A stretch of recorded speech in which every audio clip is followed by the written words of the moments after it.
Welcome to Managerial Accounting. In this segment, we will be covering the job order costing and analysis process.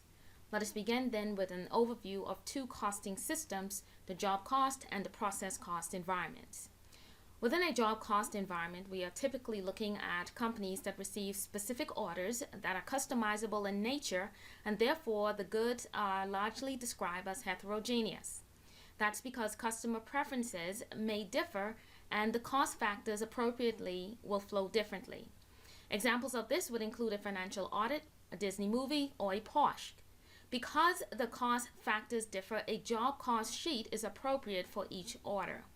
In contrast, a process cost environment is appropriate for the continuous flow or mass production of items that are fairly standardized in nature.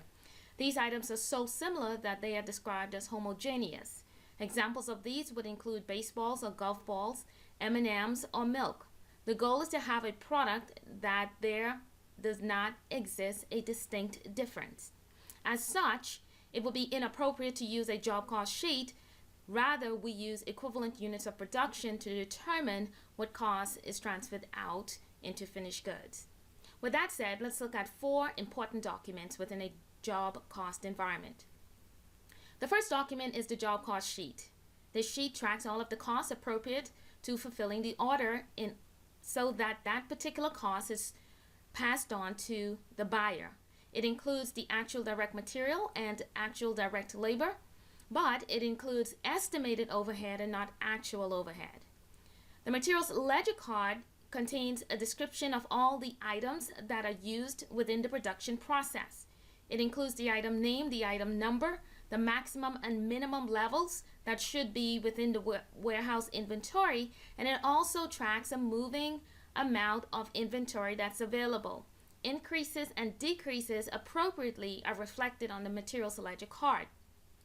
Whenever goods are needed in production, a request is issued by the production manager. This triggers the release of items so that they may be transferred into work in process. And then finally, the time ticket is appropriate within this environment because it tracks the labor costs and the time of the employees are appropriately linked with the jobs on which each one would work. As a review, our manufacturing costs and our cost flow is going to be important within this environment, so we will revisit this once more.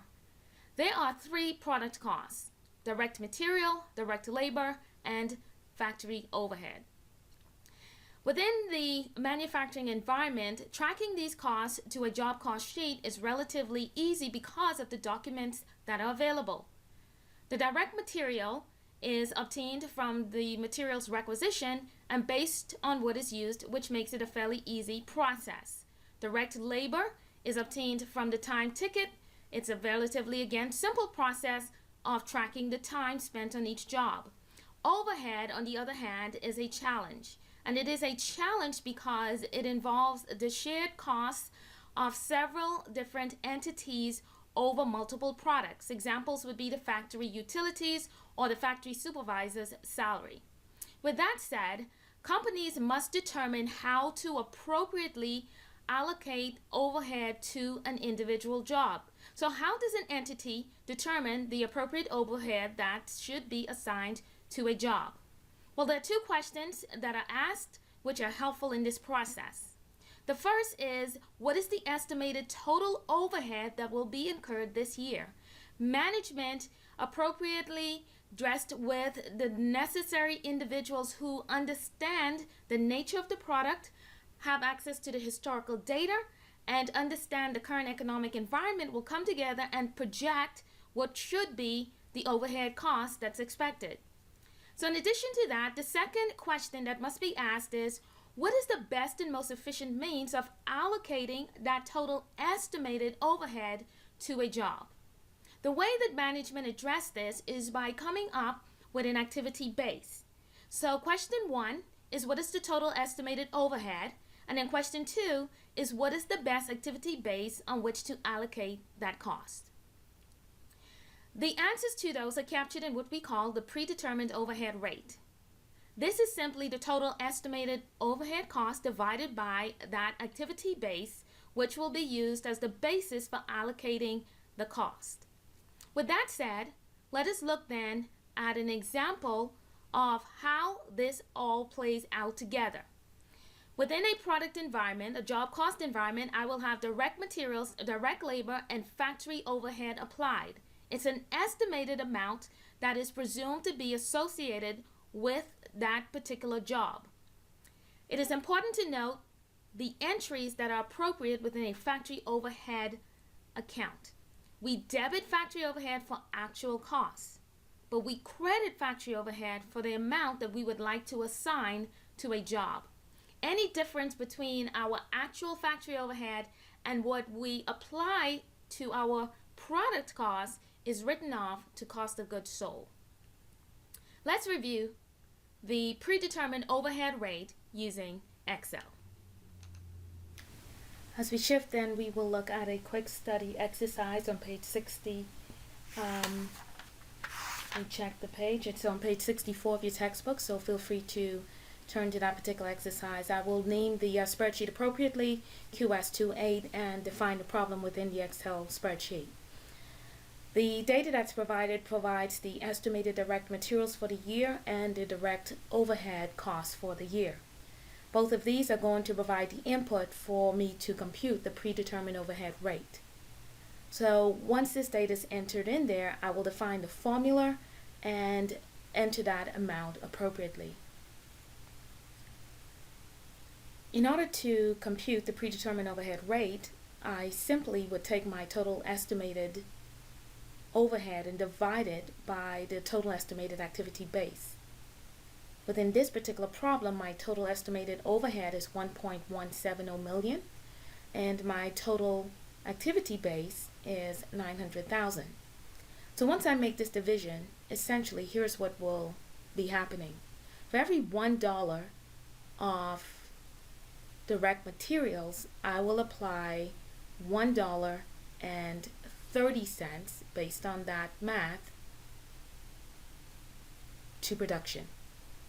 So every job will have $1.30 for every $1 of direct materials. That's another way to look at that percentage. My direct materials serves as the activity base. Again, management comes up with what they believe is going to be the most accurate way to assign those costs equitably across all jobs. Let's create a situation in which we can actually see this apply.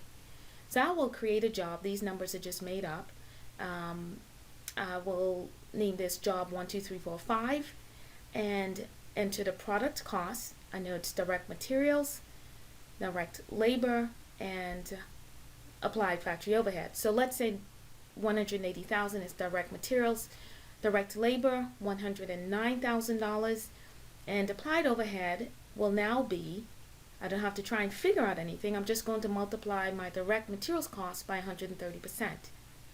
Appropriately, that's going to give me the amount that we presume is appropriate to this particular job. Again, this is the way this is approached within a job cost environment. We estimate the amount of overhead that should be allocated, appropriate for determining how overhead will be applied within a job cost environment. Let us now shift our focus to the cost flow within a job cost environment. We look at the exchange that takes place within our manufacturing environment that begins with the purchase of raw materials. Once raw materials are purchased, these are subsequently transferred into production and include both direct and indirect materials. Subsequently, we add conversion costs, which consist of our labor and overhead.